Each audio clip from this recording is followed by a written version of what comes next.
Alright, it is time to revisit one of my personal favorite tunings, the fifth preset you're going to find on your Lumatone, the 22 EDO mapping.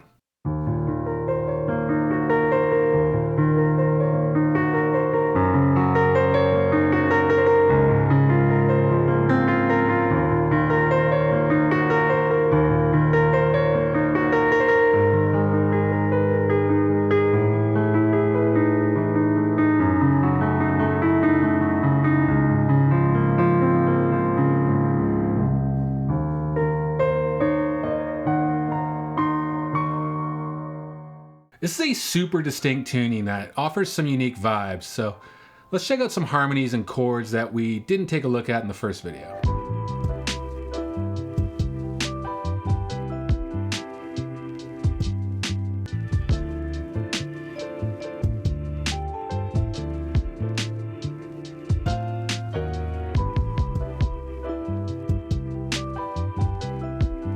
Hey folks, good morning, good evening, good afternoon. It is time for part 2 of my overview of 22 EDO. If you haven't seen part 1 or you're not familiar with 22 EDO, be sure to go check that out first to get familiar with how the notes are laid out and how it's notated. But let's just dive right in, shall we?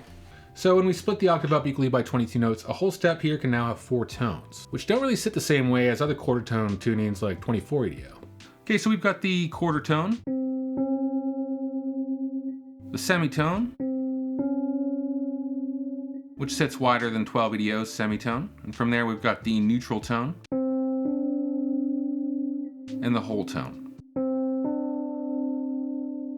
So the relationship between the neutral tone and the whole tone there is what's known as a syntonic comma. In the last 22 EDO episode, we talked about one of the characteristics that separates this tuning from other tunings such as 19 and 31 EDO, and that is that it is not a mean tone tuning. With a mean tone tuning such as 31 or 12 EDO, their whole tone sits between the third and fourth step here in 22 EDO, tempering out that syntonic comma. In those mean tone tunings, this is done by having a more narrow fifth, so that by the time you cycle through 4/5 to get to your major third,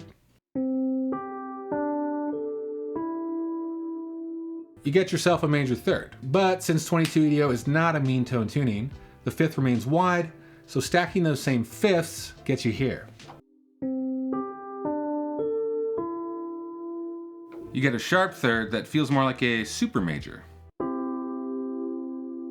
Pull that third back a comma though, and you'll get a more traditional sounding major third. And as we pull back, we get the minor third. And back one more, we'll get the sub-minor triad. Okay, with that out of the way, let's explore some other harmonies this tuning provides, starting with some triads that go beyond the usual flavors of thirds. So we've got what is called the magical triad with a minor third and the fifth pulled back 1 comma.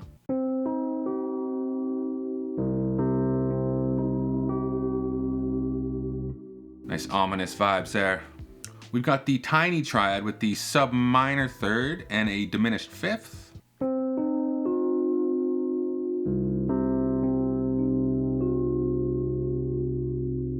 Those two chords kind of feel like they live on either side of a normal diminished fifth chord. Then we have the giant triad, which uses a super major third and a down major 6.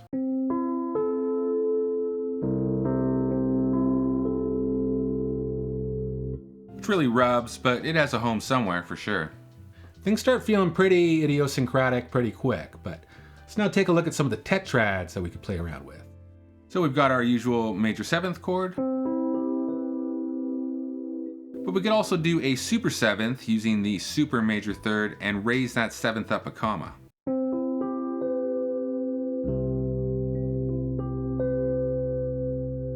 A quick variation on that would be the major super 7th, which just drops that super major third back down to a major third.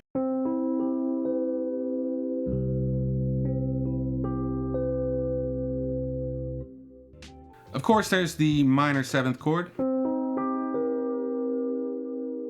And by pulling that 7th back a comma, we get a minor sub 7th. And from there, pulling the minor third back to a sub minor third gives us the sub 7th.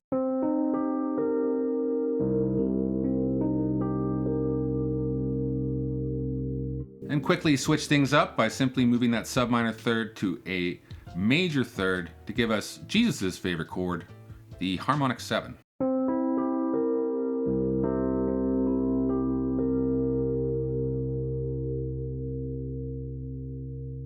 And you could superfy that with a super major third instead to give you a super sub 7th.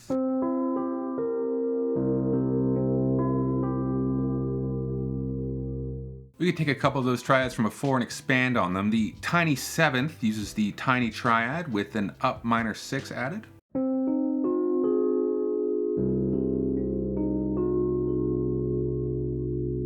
Or the giant 6 with the giant triad and the B tacked on there.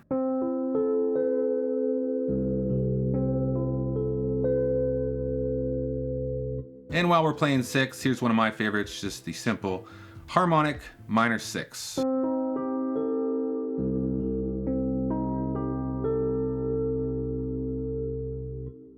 I could go on. There are plenty of ways to modulate these, but learning a few of these shapes and playing around with them will give you a good sense of what makes this tuning so distinct.